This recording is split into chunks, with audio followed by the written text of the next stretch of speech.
Você costuma beber suco de laranja, mas sabia que as cascas das laranjas que você bebe podem mudar um ecossistema inteiro? Pois é, não tem nenhum engano aqui. Na Costa Rica, eles despejaram cerca de 12 mil toneladas de cascas de laranja, o equivalente a 2 estátuas do Cristo Redentor em peso dentro de uma floresta. Caminhões trabalharam dia e noite, ninguém tentou esconder nada, e até os funcionários do Parque Nacional aprovaram essa atitude de jogar lixo. Um projeto com custo quase zero, mas que acabou dando uma lição poderosa para a ciência e para o mundo inteiro. Preparado? Então, vamos começar o documentário de hoje.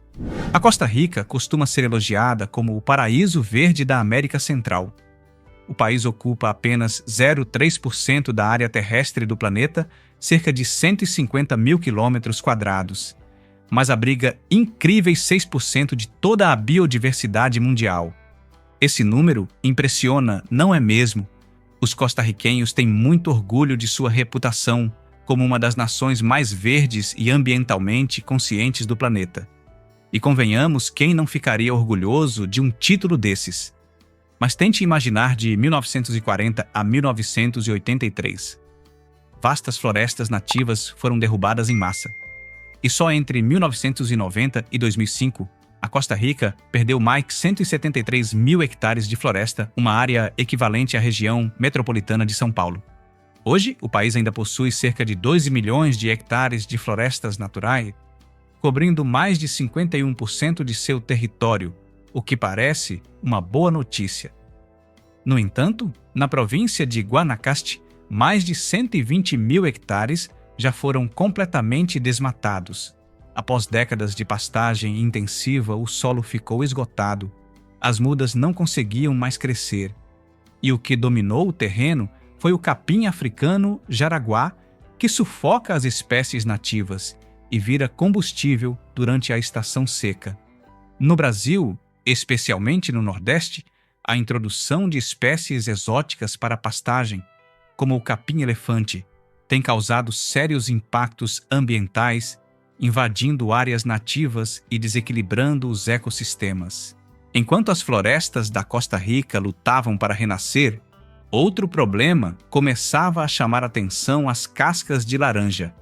Bem ao norte da reserva ficava a Del Oro. Você costuma beber suco de laranja. Todos os anos, a indústria de sucos extrai centenas de milhões de litros, e você sabia cerca de 50% do peso da fruta é apenas casca e bagaço. A cada colheita, a Del Oro acumulava montanhas de cascas de laranja, formando verdadeiras muralhas alaranjadas. No Brasil, grandes produtores de suco de laranja, como no interior de São Paulo e no Vale do São Francisco, enfrentam o desafio do descarte de cascas e bagaço, gerando grande desperdício e poluição. Enterrar esse resíduo ocupava muito espaço. Queimar gerava poluição e um gasto absurdo de energia. Transformar em ração animal era caro, poucas empresas tinham coragem de tentar. Enquanto a Del Oro buscavam a solução, o casal de ecologistas Daniel Jansen e Winnie Hallwachs, da Universidade da Pensilvânia, enxergou uma oportunidade ousada. Em 1997, eles propuseram um acordo ganha-ganha se a Del Oro doasse a parte da floresta localizada ao norte da reserva de Guanacaste.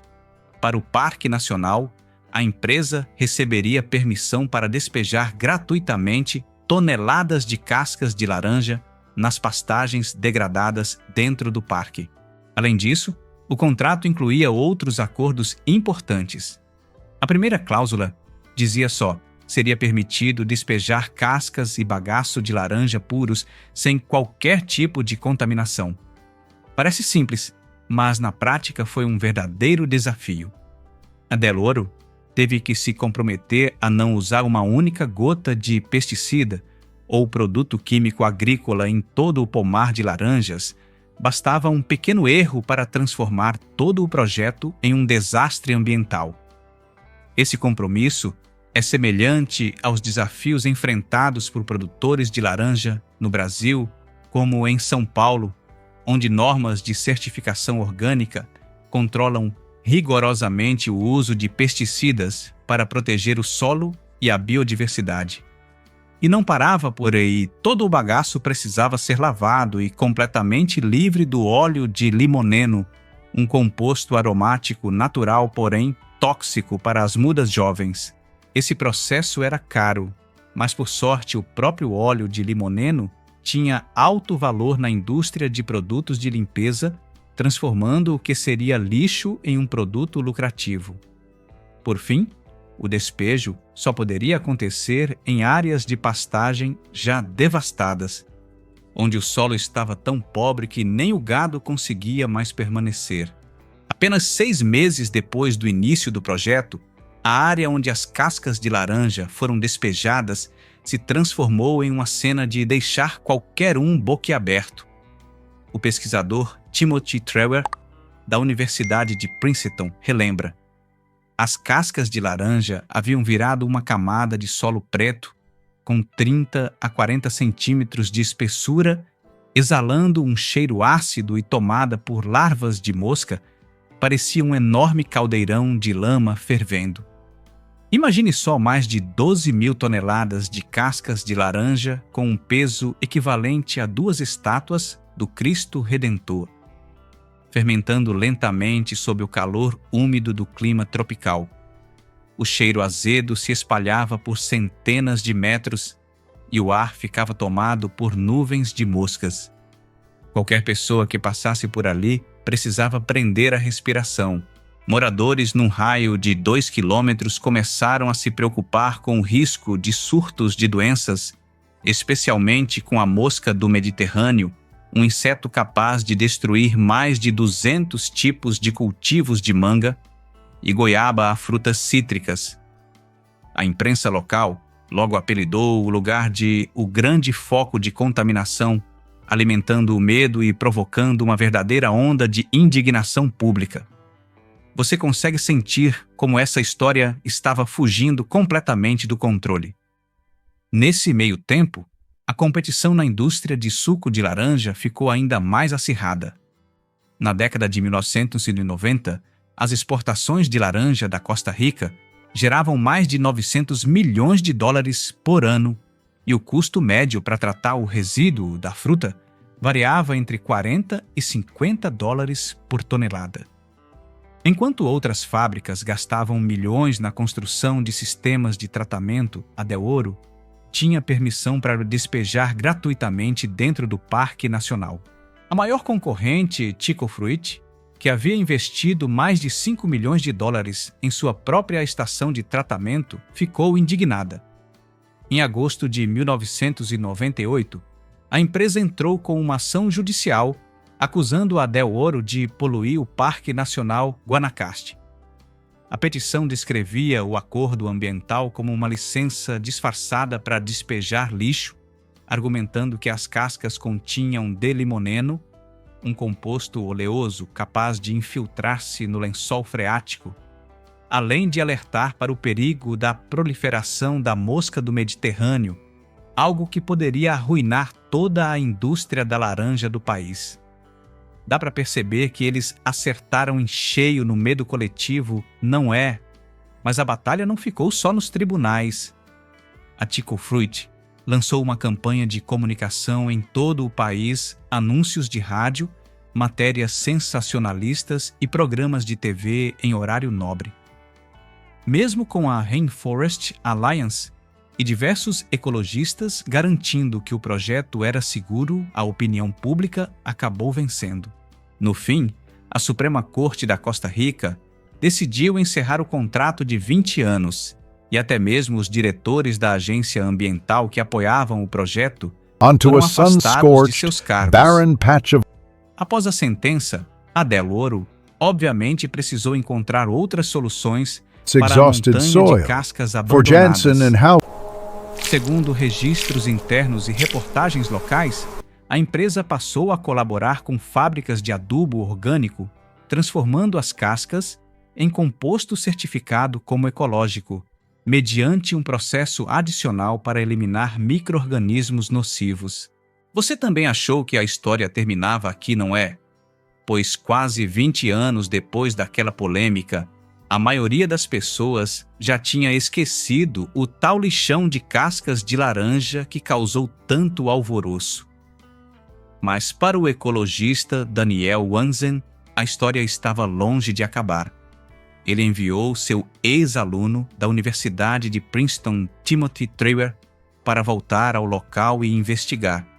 Trewer lembra da primeira visita. Eu caminhei por quase meia hora e não consegui encontrar a antiga placa de identificação. A área que antes era totalmente árida, agora estava coberta por uma vegetação densa, tão tomada por trepadeiras que ele não conseguia enxergar nem a placa de 2 metros de altura.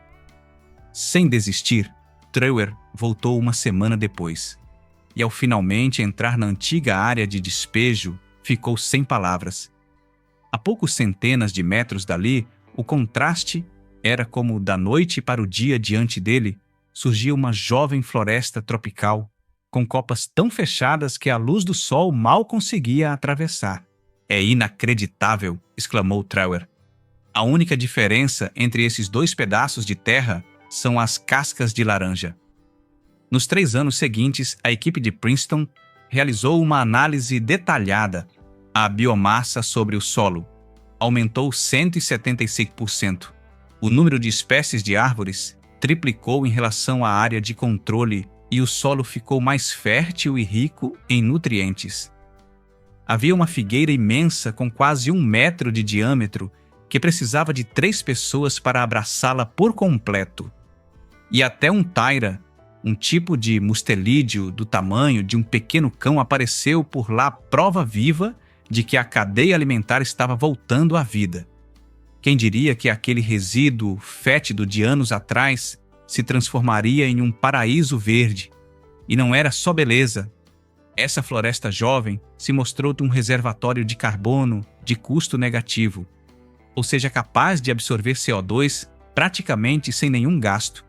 Um estudo publicado na revista Restoration Ecology e citado pela Nature revelou que florestas em regeneração podem armazenar até 11 vezes mais carbono do que florestas maduras, uma vantagem inesperada em tempos de mudanças climáticas globais. Trewer concluiu: não queremos que as empresas despejem lixo de qualquer jeito, mas com o manejo científico, os resíduos agrícolas podem se tornar a chave para restaurar florestas. Difícil de acreditar, não é, Má? Neste ponto você provavelmente está se perguntando: afinal, como aquelas cascas de laranja fedorentas conseguiram se transformar em uma floresta? Essa é a pergunta de $1 milhão, e até mesmo os cientistas de Princeton admitem que não têm uma resposta definitiva. Mas existem algumas hipóteses que eles levantaram. Primeiro, as cascas de laranja atuaram como um verdadeiro tapete sufocante, cobrindo e eliminando o capim africano invasor Hipparienia rufa. Essa espécie era a principal responsável por impedir a regeneração das pastagens. Ela consome todos os nutrientes do solo e serve de combustível para incêndios florestais na estação seca. Quando foi soterrada pelas cascas de laranja, a grama não conseguiu mais realizar fotossíntese e acabou morrendo, abrindo uma janela ecológica para que as espécies nativas pudessem crescer. Sim, aquilo que o ser humano não conseguiu controlar, as cascas de laranja conseguiram resolver. Além disso, as cascas de laranja contêm 3 nutrientes essenciais: nitrogênio, fósforo e potássio, a mesma fórmula básica de qualquer fertilizante agrícola. À medida que milhares de toneladas de cascas se decompunham, elas se transformavam em um verdadeiro banquete de nutrientes para um solo que havia sido empobrecido por séculos de pastoreio.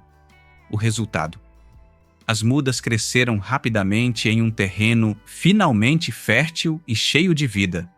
E não para por aí. A Costa Rica, localizada próxima ao Equador, tem uma temperatura média de cerca de 28 graus durante todo o ano, com estações seca e úmida, bem definidas condições perfeitas para uma decomposição acelerada e um crescimento vegetal vigoroso. No Brasil, em regiões como o Amazonas e o Pantanal, a decomposição acelerada cria solos férteis, mas que exigem cuidado para evitar o esgotamento devido à exploração intensa. Outro fator de sorte, a área onde as cascas foram despejadas ficava longe de rios e córregos, evitando qualquer risco de contaminação da água. Se isso tivesse sido feito em outro lugar, o resultado poderia ter sido completamente diferente. E você, o que acha que aconteceria se essas cascas fossem despejadas às margens do rio da sua cidade? Se a história da Costa Rica já nos mostrou o poder oculto das cascas de laranja na recuperação de florestas, isso é apenas uma peça de um universo ainda maior. O universo da laranja. Sim, aquilo que costumamos jogar direto no lixo. As cascas ácidas e pegajosas de laranja está se tornando matéria-prima para diversas tecnologias verdes do século XXI. Primeiro, vamos imaginar a escala disso. O mundo gera cerca de 15,6 milhões de toneladas de resíduos cítricos por ano, o que representa quase 50% do peso total das frutas colhidas. Em vez de desaparecer nos aterros sanitários, hoje, cientistas transformam esse resíduo em biocombustível, usando tecnologia de micro-ondas de alta intensidade e baixa temperatura. O resultado, o líquido obtido, pode substituir parcialmente combustíveis fósseis e madeira, ajudando a reduzir a pressão sobre o desmatamento. Veja só, um simples copo de suco de laranja, pela manhã, pode carregar dentro dele o futuro da energia sustentável. E não para por aí. Designers italianos surpreenderam o mundo com o projeto Feel the Peel, uma máquina em forma de cúpula, com quase 3 metros de altura, pesando mais de 2 toneladas e capaz de armazenar até 1.500 laranjas frescas em seu topo. Quando o cliente pede o suco, as frutas rolam por uma rampa em espiral, são cortadas ao meio e espremidas. Imediatamente, as cascas caem em um compartimento interno, são secas, moídas até virarem um pó fino e misturadas com PLA, um tipo de plástico biodegradável derivado do amido de milho. Essa mistura vai direto para uma impressora 3D embutida que cria o copo na hora. Depois de beber, o copo pode ser jogado no compostor, onde se decompõe completamente, fechando um ciclo zero waste, lixo zero. Mas a inovação não parou na Itália. Na Espanha, pesquisadores do Instituto de Tecnologia de Plásticos de Valência desenvolveram uma maneira de transformar cascas de laranja em bioplástico através de um processo enzimático. Enzimas especiais separam celulose e hemicelulose, convertendo as cascas em monômeros biológicos que depois são moldados em garrafas biodegradáveis. O custo da matéria-prima praticamente zero, já que o material de entrada era um resíduo que antes precisava ser pago para ser descartado. O produto final tem resistência comparável ao PET, mas se decompõe naturalmente em poucos meses. Em Milão, a startup Creo Design seguiu um caminho mais artístico. Eles precisam apenas das cascas de 2 laranjas da Sicília, que são secas moídas e misturadas com bioplástico para criar filamentos de impressão 3D. O resultado é um abajur elegante com um leve perfume cítrico, luz amarelada aconchegante e totalmente compostável quando não for mais usado. O projeto arrecadou mais de R$200 mil em uma campanha de financiamento coletivo, provando que o lixo orgânico pode se transformar em produtos de alto valor e até mesmo em símbolos de um estilo de vida sustentável. E o Japão levou essa ideia ainda mais longe. Na Universidade de Tóquio, pesquisadores prensaram pó de resíduos de cascas de laranja, cebola, folhas de acelga e casca de banana para criar um novo material de construção. O resultado surpreendeu. As folhas de acelga produziram um material 3 vezes mais resistente que o concreto. Além de barato, resistente a fungos e insetos, o material mantém sua aparência por até 4 meses ao ar livre. Você consegue imaginar um futuro em que casas inteiras sejam construídas com cascas de laranja?